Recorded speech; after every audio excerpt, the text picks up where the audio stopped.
I'd like to express my appreciation to Senator Reid and all of my other colleagues here who are joining today to express what is now an overwhelming bipartisan consensus. The United States must act with urgency to provide defensive lethal assistance to Ukraine. Russia's invasion of the sovereign territory of Ukraine, which has continued unabated in the face of political and economic sanctions, is the gravest threat to European security in decades. 5,358 have been killed, 12,235 have been wounded since April 2014. 224 civilians have been killed and 545 civilians have been wounded in just the past 3 weeks. Those are civilians. If allowed, this aggression continues unimpeded, Moscow may feel emboldened to challenge the integrity of the NATO alliance. That's why the United States and our NATO allies must deter further Russian aggression by providing defensive lethal assistance to Moscow. Let me dispense with the inevitable straw man. Defensive lethal assistance will not allow the Ukrainian military to defeat the Russian military in a full-fledged war, but it will raise the risks and costs Russia must incur to continue its offensive. It will pierce the veneer of the Kremlin's cynical and false narrative that there are no Russians in Ukraine. As we saw last year, the Committee of Soldiers' Mothers have protested the increasing number of Russian troops that are not coming home from their, quote, routine deployments. Vladimir Putin can only hide the truth for so long, and the truth, more than any sanction, will vindicate the fundamental principle that every sovereign nation has the right to defend itself. That's what Ukraine seeks, not American forces to do its fighting, but that our nation open once again the arsenal of democracy that has allowed free peoples to defend themselves.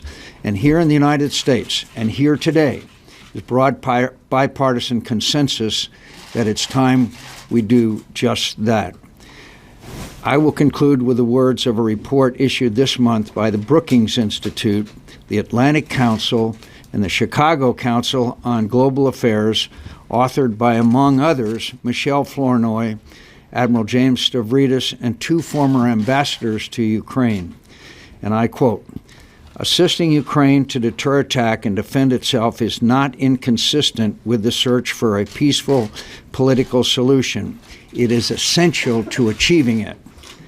Only if the Kremlin knows that the risks and costs of further military action are high will it seek to find an acceptable political solution."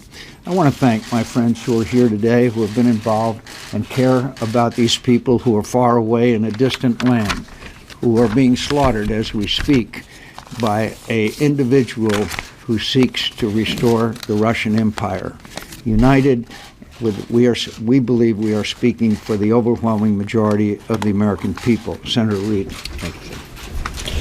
Well, today I joined Chairman McCain and my Senate colleagues in calling for additional military assistance for Ukraine to help their forces defend their country. The administration is committed to provide nearly $120 million in military assistance to Ukraine to date, all in the form of non-lethal aid. Ukrainian forces have fought courageously to defend their country, but the events of the past few weeks have demonstrated that Russia continues to violate its commitments and escalate its aggression against Ukraine. In the past few days, separatists in eastern Ukraine, with substantial Russian equipment, training, and leadership, have abandoned any pretext of a ceasefire and launched a broad offensive against Ukrainian forces. We should be prepared to help Ukraine to defend itself against this aggression. In the fiscal year 2015 National Defense Authorization Act, Congress overwhelmingly supported providing the Ukraine lethal and non-lethal military assistance that is defensive and non-provocative in nature so that Ukraine can defend its territory and sovereignty from further aggression. Such defensive weapons could include anti-tank weapons and counter-battery radar systems. Building Ukraine's capability to defend itself would raise the cost of further Russian-backed aggression and bolster deterrence of any new offensive. The United States should not undertake this effort alone and should work with willing allies and partners to aid Ukraine. At the same time, we should make it clear to the Ukrainians that while we support their commitment to defend themselves, they cannot expect U.S. combat forces to come to their aid in the fight. Our additional assistance to Ukraine should be provided consistent with clear objectives, including restoring the ceasefire as agreed at Minsk, supporting the efforts of the Poroshenko government to negotiate a political settlement with regional leaders in eastern Ukraine, and maintaining a commitment to the medium and long-term reform of the Ukrainian security forces. Taking these steps will send an important signal. It will signal support to the Ukrainians for their efforts to defend themselves. It will hopefully give the Russians and the Russian-backed separatists pause regarding any thoughts of further escalation or violations of their commitments to find a political resolution of the crisis. And it will signal resolve to our allies who are concerned about being the next victims of Russian aggression. Thank you. Senator Inhofe. Yeah, I'll make this real brief. I was honored to be in Ukraine during their election in November, and that's people in this country don't seem to understand. What I sat there and looked at Poroshenko, I looked at Yatsenyuk, and there are two different political parties, both of them very strong pro-West. And so see the looks on their faces when they realized and they counted the votes. In order to get a seat in Parliament, you have to have 5%. This is the first time in 96 years that the communists don't have one seat in Parliament. This is no way to treat a good friend. Senator Nelson. I met with all the government in Ukraine last August and spoke out then that we should give lethal assistance. Interestingly, the Prime Minister, Foreign Minister, Defense Minister, what they requested at that point was they wanted up-to-the-minute intelligence and they wanted training. And we have provided those. But that's not enough when you're facing the Russian bear. And we simply cannot let Vladimir Putin get away with invading another sovereign country, as he has already taken Crimea, part of Ukraine. This is what we should do, lethal assistance. Senator Graham. This is the Senate at its best. This is what the United States Senate should be doing more of, coming together when it makes sense to change the world for the better. I hope this will lead to other breakthroughs on other issues. To my colleagues who stand here in a bipartisan fashion, you're standing for the best traditions of our nation. What is this not? This is not a fight between two friends that we should not take sides. This is not a fight between two friends. This is a fight between a struggling democracy and an autocratic dictatorship, and we should take sides. We should always be on the side of struggling democracies, and we should always stand up to people like Putin because it makes us safer. It's the right thing to do. Why do we want to help the Ukrainian military? The Russian puppet destroyed the Ukrainian military.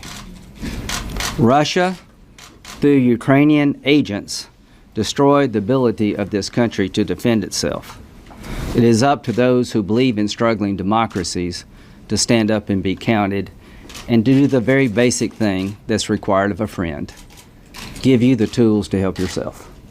Not one person is suggesting we send American soldiers into the Ukraine. We're all saying we've got a struggling democracy, a friend in the making. They need our help, and we're not going to let Putin tell us what to do. Finally, helping a friend somewhere makes friends of America everywhere feel better. Standing up to a dictator somewhere may have the benefit of influencing dictators everywhere. First of all, my thanks to Senator McCain for his leadership and to Senator Reid and to all of my colleagues. I think truly this picture is worth 1,000 words, at least 1,000 of my words. What we have here is colleagues coming together on a very bipartisan basis for our national interest. Make no mistake, sanctions are not working. Ukrainians are being slaughtered, and we have a role to play in imposing restraint. And our credibility is at stake and at risk as well. It's not only Ukrainian interests that are at risk here, but also American security interests. We need to see that Putin understands nothing but force. He is a thug. He has not responded to sanctions. Sanctions are not working. And the robust and muscular approach that we are urging now, in fact, was authorized by Congress in the last session, $350 million in military and defensive aid, which includes the kinds of weapons, anti-tank missiles, that are vital for the Ukrainians to defend themselves against Russian troops that have invaded their country. That's the simple, plain, blunt truth, and the United States has to respond in kind. Thank you. Senator I want to thank Senators McCain and Reid and all of my colleagues on this incredibly important issue. Last April, I had the privilege of traveling with Senator Donnelly to Ukraine, and at that time, we had both called on a bipartisan basis for providing lethal assistance for Ukraine to defend itself. And then again, being there in the May presidential elections, this is, I agree with Senator Blumenthal, about our credibility. We signed, as did Ukraine, as did Russia, the Budapest Memorandum. Ukraine gave up its nuclear weapons in return for assurances about its security. Russia violated that law. In fact, as I look at Vladimir Putin, he is the schoolyard bully, and he's picking on the smaller member of the class. And it's time to provide Ukraine the ability to defend itself. So I'm so glad that we've come together on a bipartisan basis to do this. It is past time due that we allow defensive weapons to the Ukrainian people so that they can defend themselves against this blatant Russian aggression and invasion of their country. If we can't stand together on this, what credibility will we have with any ally around the world? And I think all of us together on a bipartisan basis, and what we've heard in the Armed Services Committee, we've heard secretaries of state, former, who have both have served under Democrat and Republican administrations, tell us the same thing. There seems to be a consensus, and now we need the president to take action and to provide defensive arms to the Ukrainian people. Senator Donnelly. I want to thank Chairman McCain and Ranking Member Reid. This is not only a whole committee together as a bipartisan group, but a whole Senate as a bipartisan group and a whole Congress. As Senator Ayotte mentioned, she and I were in Ukraine a year ago, and at that time we called for defensive lethal weapons for Ukraine. And the need is only more urgent now. We not only met with the Prime Minister at the time, but we walked the streets. And when we were walking down the streets, people came up to us, handed us Ukrainian flags, and said, "You're our friends, you're our hope, can you stand with us?" And that's what we're doing today. This is a nation that is our friend, that is a sovereign nation, and that has been attacked. And this is the least we can do. And so we stand together to send the message to the people of Ukraine: we will stand with you, we will help, and we will help you protect your independence. Senator Ernst. Thank you, Mr. Chairman. Thank you, Ranking Member Reid. It's great to be here with my colleagues on an issue that we all agree upon. Many years ago, I was very fortunate and had the privilege of attending an agricultural exchange in Ukraine while it was still part of the former Soviet Union. And we lived, the Iowa students and myself lived on a collective farm for a number of weeks. And in the evening, when the community members came together, we did not talk about agricultural practices as I anticipated. What we talked about was what it was like to be free and what it was like to be an American. Those are the things that the Ukrainians wanted to know. They wanted to know about freedom and democracy. And just a few short years later, they became an independent nation. They are a sovereign nation. They are an ally. And so I am in full agreement that we do need to provide lethal assistance to our friends in Ukraine, to President Poroshenko, to push back on aggression coming from President Putin and Russia. So I would encourage all of you to take this word, show that we are moving as a unified Congress and asking that we provide lethal assistance to our allies. The world will determine if we are friends to our allies around the world, and also, in the same token, protecting our own national security interests. So again, Chairman, thank you. Senator Reid, thank you for allowing us to be here today. Thank you. Senator Rounds. I also would like to thank Chairman McCain and Ranking Member Reid. I think this is a great example of what happens when you step forward and you look at a situation and you put it in some very simple terms. We have some issues in this Senate that there's just shades of gray. There are others in which the resolve and the decision-making is a little bit easier. This one is one of the easier decisions to make. And that decision is to support an ally. And as Senator Ayotte had suggested, sometimes a bully has to be confronted. If we allow the Ukrainians the opportunity to punch the bully in the nose, maybe he thinks twice about what the cost of aggression truly is. This is our opportunity to stand with our allies, but it's also an opportunity to send a message to Mr. Putin that the Ukraine is not the border of Russia anymore. It is Ukraine, a country that stands as a sovereign nation. Thank you. Senator Cotton. The president's refusal to provide defensive lethal weaponry to Ukraine over the last year has greatly increased the risk of a nuclear arms race in the Middle East and in East Asia. In 1994, in exchange for Ukraine surrendering its nuclear weapons, the United States and other allies guaranteed its territorial integrity. Ukraine believed us, but we haven't kept that promise. If today Ukraine had nuclear weapons on its soil, it would not have Russian troops on its soil. What kind of message are we sending to Iran as they continue their race towards nuclear weapons? What kind of message are we sending to our allies in the Middle East about the trustworthiness of American promises? It's time for America to keep its promise, to support our friends, and to hurt our enemies. Senator Sullivan. Thank you, Mr. Chairman. Senator Reid. You know, as a freshman, it's great to see such a bipartisan effort on a real critical national security issue. The only additional point I want to make is, as a country, we have a lot to offer Ukraine and our allies when they're in need. We're talking about weapons here, and that's important, but we also have the great opportunity to offer them energy. And in terms of long-term security for the Ukrainians who have been blackmailed by the Russians with regard to energy and gas, America's ability to export energy, whether it's gas or other energy, to our allies is a great opportunity to help them.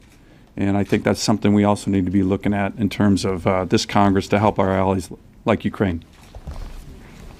Could I just finally say, 2 days in a row, this committee and Republicans and Democrats have come together on an issue of national security. Yesterday it was about the weapons that the King of Jordan and his country needs in order to defend themselves and to respond to the horrible event that took place as far as the Jordanian pilot is concerned. Today, we joined together in a bipartisan effort to provide relief to the suffering people of Ukraine. Questions?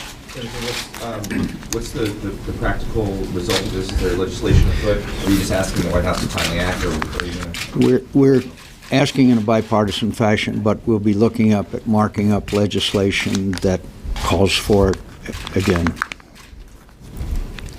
Senator, the German Chancellor and the French President are in Kiev right now to discuss a peace plan.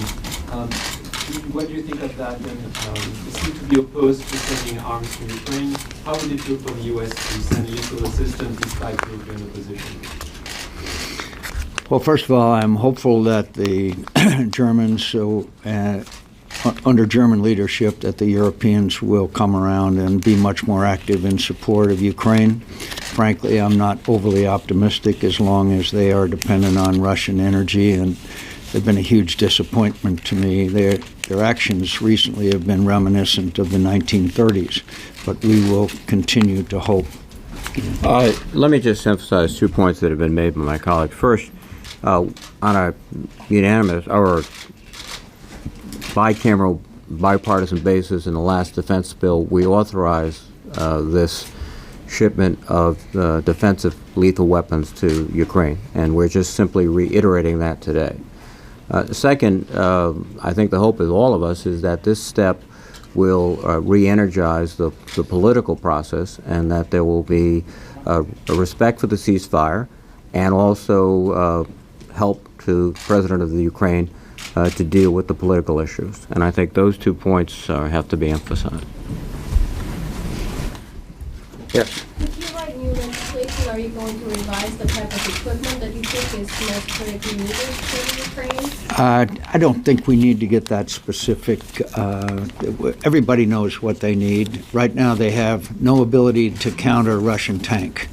That really makes for wholesale slaughter when you cannot defend against Russian tanks which have flowed in from Russia into the separatist area. On an unrelated topic, Pelosi just said over on the House side that an AUMF is expected in the coming days, again, in the campaign against ISIS. Have you, I know you've been in talks with the White House, I think some of the rest of you have as well. Have you heard anything from the White House? I've just heard that it may be coming, but I've been hearing that for some months. I don't know if Jack... I've been hearing that it's imminent.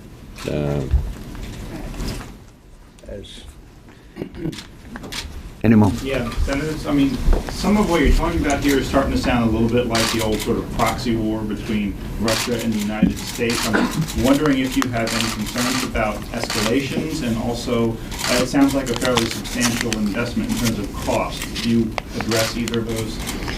Well, first of all, there was the belief that if we did not provide defensive weapons to Ukraine, then things would eventually be okay. And we didn't want to, quote, provoke Vladimir Putin. Well, obviously, Vladimir Putin has not gotten that message. The separatist leader just